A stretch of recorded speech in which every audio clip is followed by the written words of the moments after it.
Hello and welcome to the Spirit Safe. My name's Rob. Thank you very much indeed for joining me. What do we have this time? Well, I've been promising for a while that we'll have a whiskey that is not a Scotch. And I've been promising that for a long time, and every week it tends to be a Scotch single malt. So this time I decided it was the time was right to do the Michters US #1 bourbon whiskey.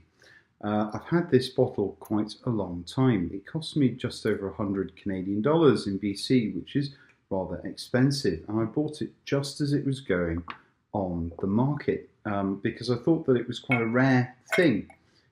So as soon as it arrived in the stores, I went out and bought a bottle because I was worried that it would sell out. Bottled at 45.7% ABV. What more can I tell you about it? Not much. The Michters distillery was a very, very old distillery in Pennsylvania. It shut down and was demolished, but the Michters brand lived on. They rebuilt the distillery in Kentucky.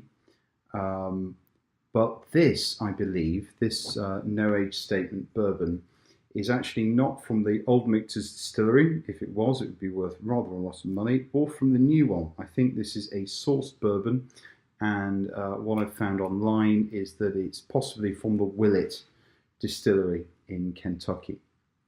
It doesn't give much information. It gives a lot of historical blurb about the original Michters distillery and how it's small batch. It doesn't say how small batch. There's a lot of marketing fluff involved in it, and it does sort of skirt around the fact that that the distillery is no longer, that the original distillery in Pennsylvania is no longer standing.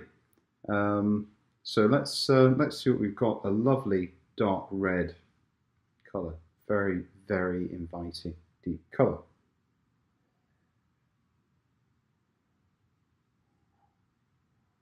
It's sweet and spicy, with a good measure of citrus. But you can tell that this is a sweet bourbon, vanilla, candy floss, mint, menthol, caramel wafer. The alcohol note is slightly pronounced because it's about 45%. Orange marmalade.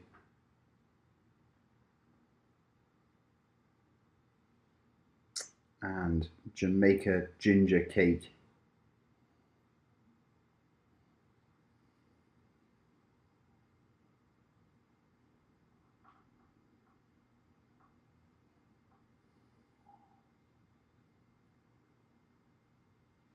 It's a kind of dryish cherry note as well. And a fair bit of oak. The oak doesn't dominate.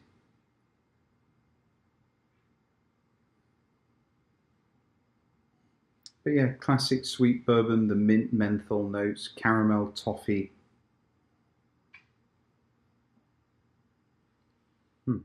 All good so far.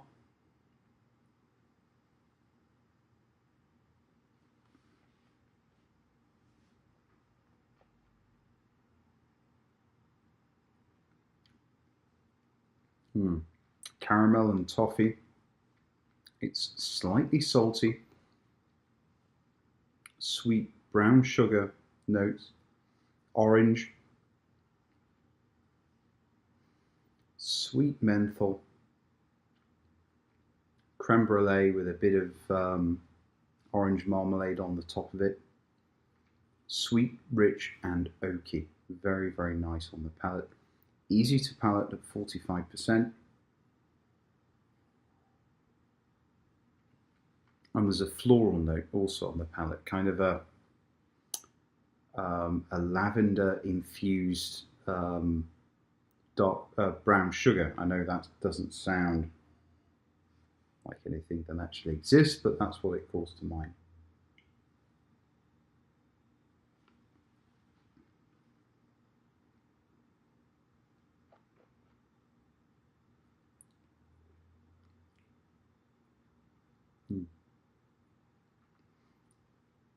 A very nutty finish as well.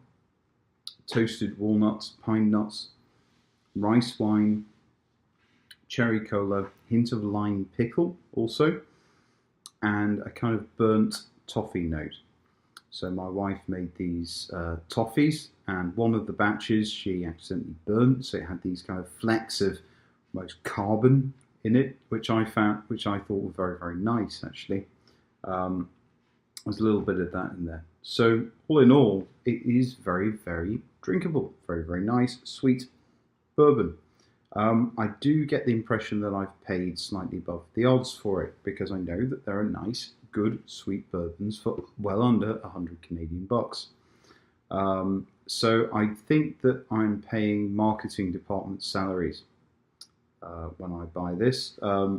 Those who really love bourbon, I'm sure, will be in the comments section. I'm not a big bourbon expert, but there are subscribers who I'm sure will be able to tell you how you can achieve this kind of quality without overpaying. Who would this suit? I think somebody who likes sweet bourbons and isn't fixated on getting the absolute cheapest price. I think you have to expect to pay slightly over the odds. So very nice. I will enjoy what remains of this bottle, and tune in again. It will probably be a Scotch single malt next time we meet, because that's back in my comfort zone. Anyway, cheers. Thank you. Bye.